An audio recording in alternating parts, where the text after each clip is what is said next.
he followed me from the door all the way to the back. And I'm just like, I ain't even got no purse. I ain't got no, like, I took it from my, what I call my abundance fund. Let's bring that back, y'all. If you know, you know, y'all been around, right? If y'all know what an abundance fund is, y'all messes with me, okay?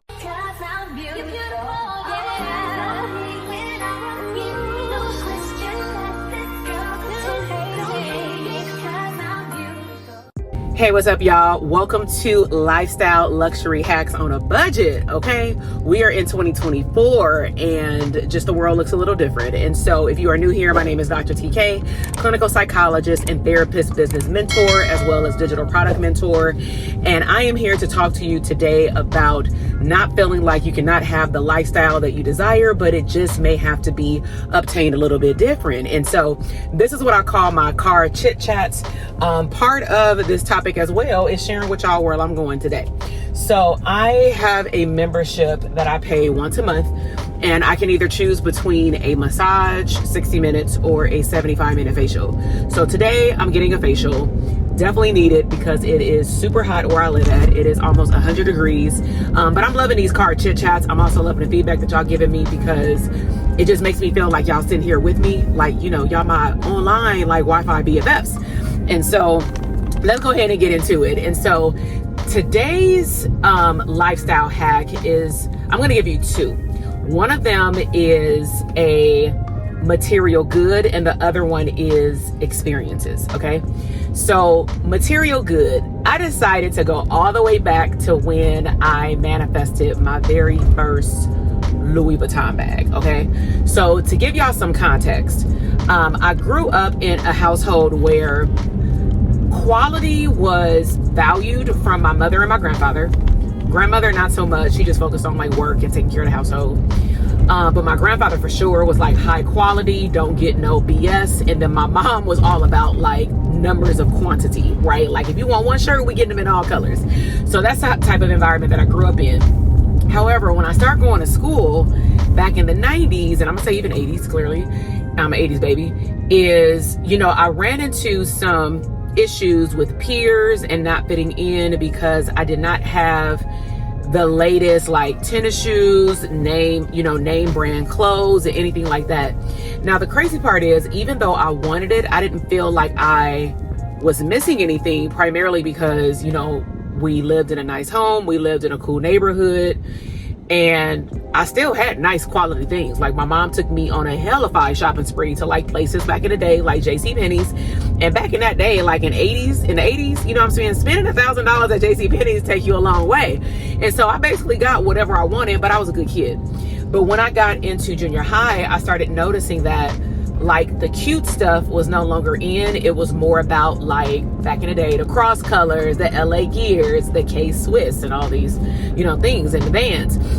And so when I went into high school, and of course I started working when I was 16, I did some work when I was 14, but not, you know, I'm not gonna say not legally, but I was just helping my mom out at her job on the weekend with doing accounts receivable. Hint, hint, my love for numbers. You know, I used to help the driver. She used to work for a produce company, like as an accountant. And so I would take the money in and count their money and then do data entry. And then, you know, the company would pay me a little bit on the side to come to work with my mom on a weekend or overtime once a month. But work ethic definitely embedded. So fast forward, I'm in high school and it's the same type of feel, but at that time I'm really into sports. I played basketball, ran track, and I was also doing cheerleading. And so it was rough to do all of those sports during overlapping seasons, but I always grew up as an athlete and a cheerleader. And so I'm bringing that up because my main focus during that time was my grades, friendships, and fun activities and athletics. It really wasn't the clothing, but I'm not gonna lie, I wanted it, but I wasn't gonna cry about it, right? And I've always had the mentality that when it's time for me to get something, now I know the word is manifest, but I'll manifest it. And so when I was 16 years old, your girl had two jobs. I was working at Kmart and I was working at Wiener Schnitzel. And, you know, my family did not ever sit me down and talk about finances, but I figured out at a very early age that good credit is a great thing to have. My mom put me on credit cards when I was 14 years old. And then of course in college kind of messed that up and then got it back, messed it up again, got it back. Like I've been through the ringer with credit, but that's because nobody sits us down and talks about it and talks about how it can impact us and for how long. And that's a whole nother situation, a whole nother topic. But I got into a place where I was able to afford the new Air Maxes, and then over time of me getting different jobs, I was working at places like Finish Line, or I just always had 2 to 3 jobs at a time, even through college. And so I was never hurting for money, anything like that. And so once I fast forward, got into grad school, but this I think happened in undergrad too, but in really grad school, I said, you know what? I want a premium bag. A handbag. I got into purses because I have my little tomboy stage and I didn't want no purse. But I got into purses, and at one point I was like Guess queen, but it was because I couldn't buy Guess. Like my mom refused to buy things that did not align with like me being a cheerleader. Like if it wasn't tennis shoes for me being a cheerleader, running track, or playing basketball, she ain't buying it. Like not if it costs over $100. She's not that parent. But she's like, I'm sure you can find some shoes that are name brand that ain't a couple of $100 or $100 or whatever.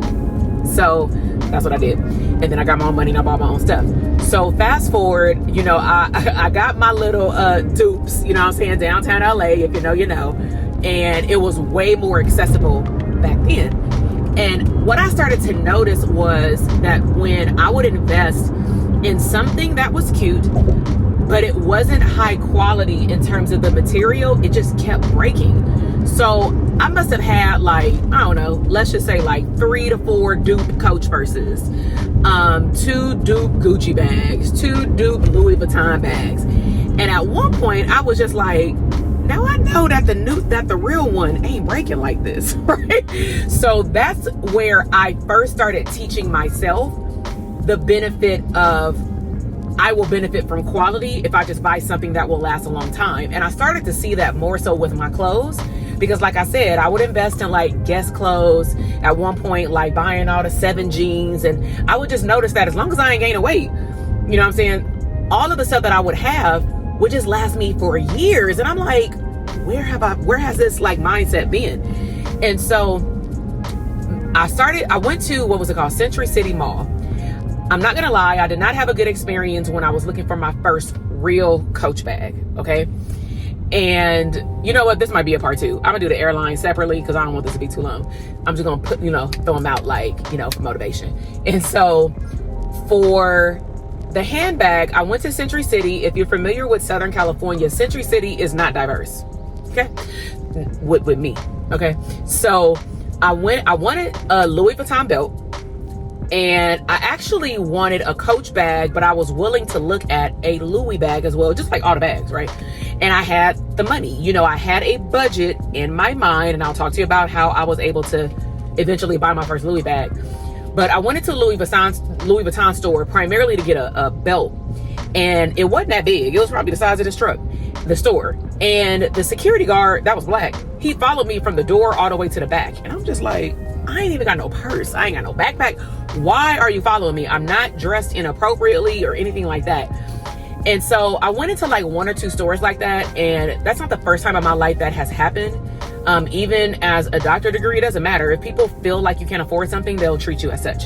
And so I felt like I should not have been there. So I'm just like, well, I guess they won't get my money.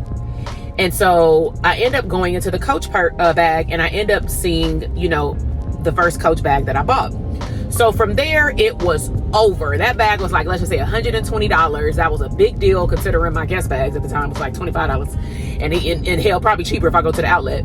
And so I just thought that was such a big deal. But what I started doing, and I really want y'all to hear this, is I started conditioning my mind to say, if you really like nice things, you need to make sure that you store money away from it so that when you see something that you like, you don't have to wait. And if y'all been around me, that is my mentality. It actually has become a problem in my marriage because my husband is like, can you not buy the stuff as soon as you see it? And I'm like, but the thing is, I got a vision board and I have certain styles that I am attracted to, but I may not be looking for. So if it runs across my eye gate and it's available, I'm going to get it, because I've also purchased things that are no longer available when you save up to get it. Nah, if I got the money, I'm getting it right now. And so all of this leads me to A couple of years down the line, I am in my doctoral program. I'm living in the Bay Area, Oakland, Richmond area in Northern California. And when I was in grad school, I was working at Best Buy. Told y'all I'm a hustler. So as I was working at Best Buy, going to school full time, I was working at Best Buy on a weekend. And so one of the older gentlemen, he started to, and I really wish I would have listened to everything he said at this point, but I was probably 26 or something. I was in grad school in my doctorate degree from 25 to 29. I did my master's from 23 to 25. So he was telling us about high yield savings account, 401k, Roth IRA. And I'm just like, all of this is going above my head. And I don't even qualify for any retirement, but low key I did part-time. I just didn't understand it. But I found a website. Now I believe it's Capital One, but it used to be called Orange Direct ING. So what I started doing every single paycheck, and I want y'all to do this even if you don't have 10%. Because I know they say tithe 10%, donate 10%, put up 10%. But just start off with, 1%. So I wasn't getting paid that much. I was probably getting paid back then, like, I don't know, 12 to $15 an hour. I'm probably inflating that.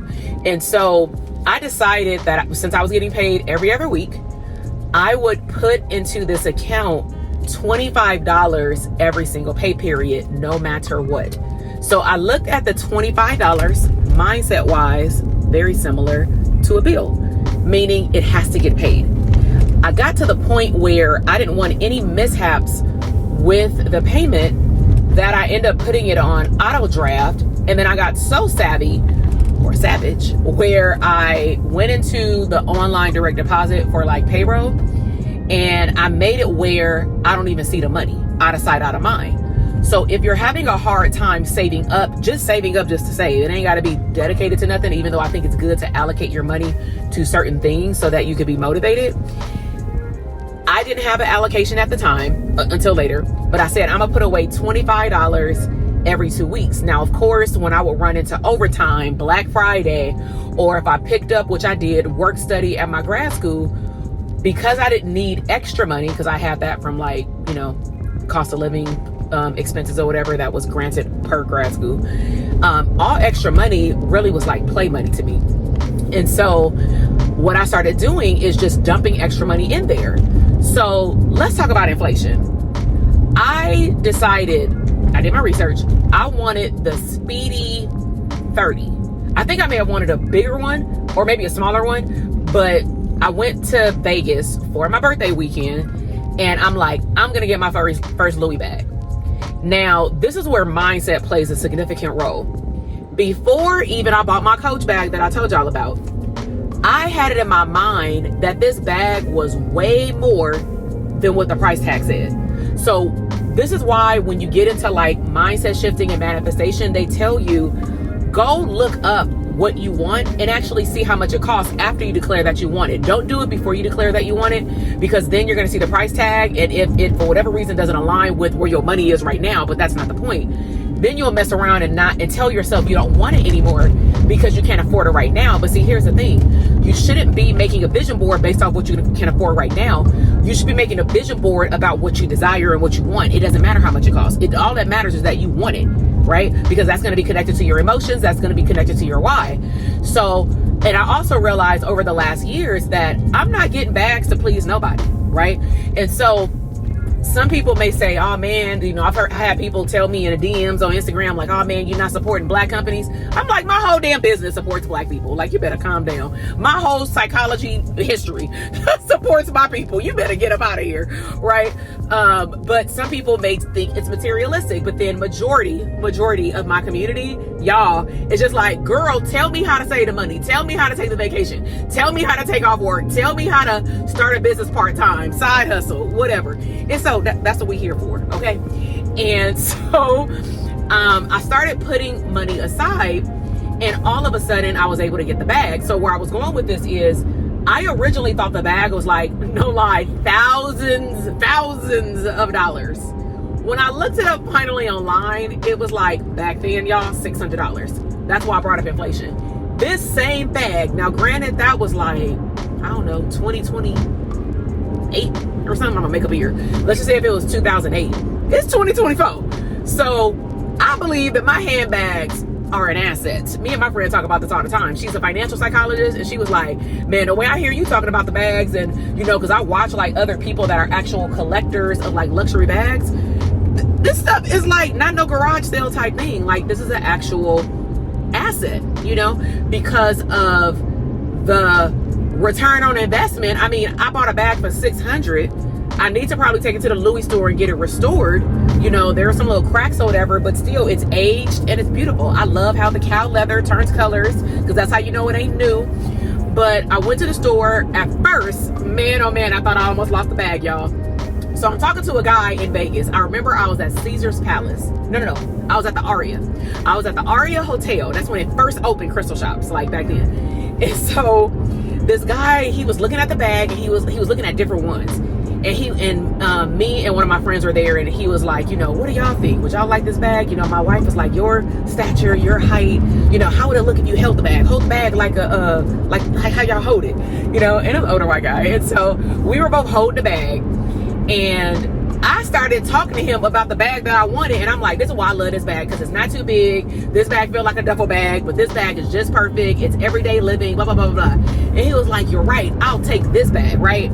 So I told the lady, well, hell, since I already modeled the bag, I want one too. She was like, that was the last one. I said, wait a minute.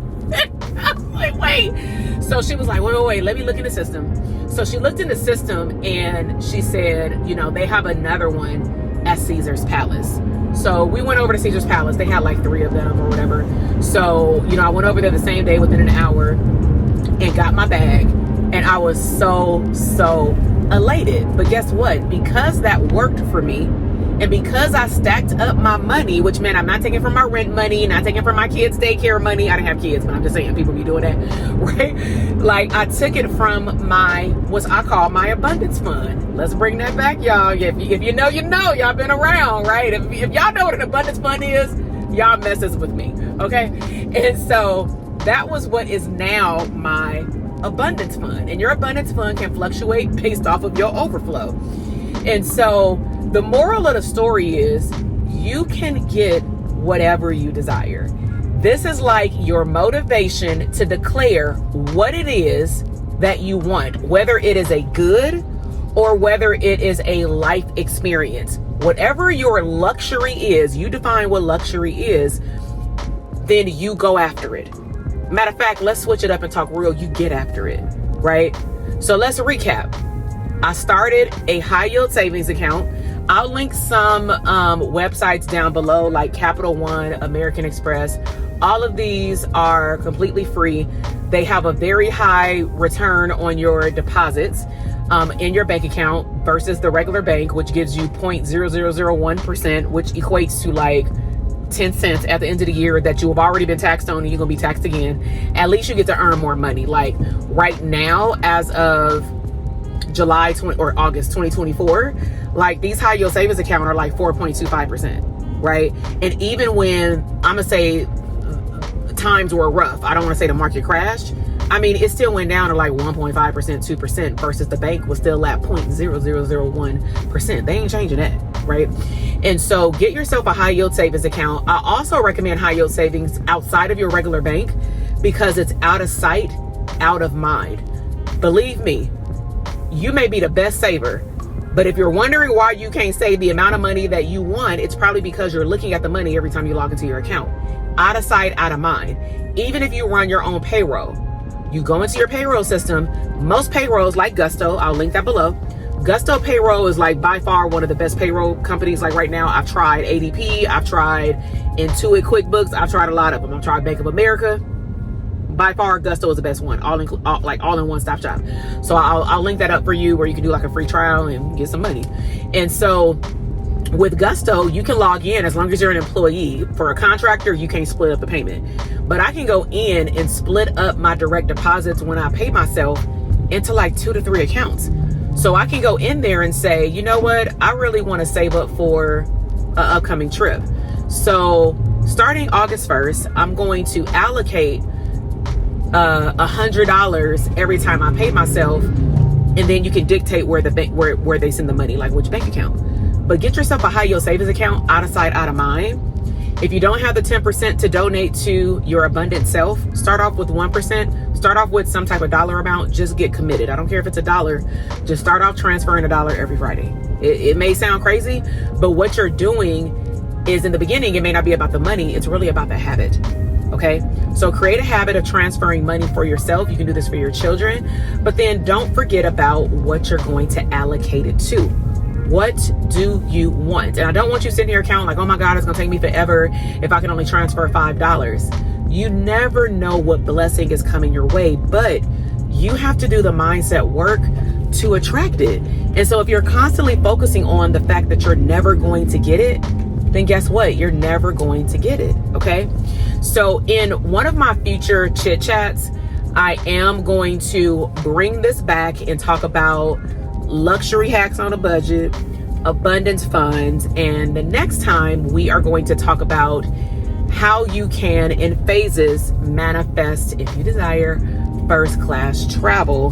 Because once you go in front of that curtain, you're not going to want to go back. So if you are new here, welcome. If you are returning, I hope that all of y'all are subscribed. Make sure that you click the subscribe button, like this video. Let me know what was your best part about what I shared today. I will link up some resources. And if you are a person where you are interested in learning how to show up online to earn extra money and do digital marketing, meaning you have a product or service idea and you take it into the marketplace, like a digital product, for example, then I want you to check out first my 60 digital product ideas for therapists and for healers. That is an ebook ready to go. Literally, I promise you, you can take one idea and flip it into a stream of income in 7 days. You can also check out our Align Marketing Academy. And because you are part of the community, now I ain't gonna put this code, so make sure you write this down, okay? I ain't gonna put it in the description, but this is for our online community. If you use the code, let's see, what kind of code do I want to give y'all? Align, ALIGN, like you're aligned with your higher self. So if you use the word align, then you will automatically get 50% off of our Align Marketing Academy. That's where you get access to myself and a group full of other entrepreneurs. And those programs can bundle together like the ebook and the course. But if you want more hands-on support with launching a product, because it's not just enough to create the product, even though that's a great start, then you definitely want to check out the resources. But write that coupon code down, ALIGN, okay, to claim your 50% off. And as a matter of fact, I'm gonna go ahead and give you 50% off of the ebook as well, where if you just use the word idea as a coupon code for the ebook, you'll also get 50% off. So boom, I done gave you 50% off our course, our program. I've given you 50% off of our ebook. So recap, ebook code word is idea. The course code word or coupon code is align, 50% off. Now this is for a limited time. So if you put it in at some point in the future and it don't work, it don't work. Okay. All right, y'all have a great rest of y'all day. I will see you later. Bye.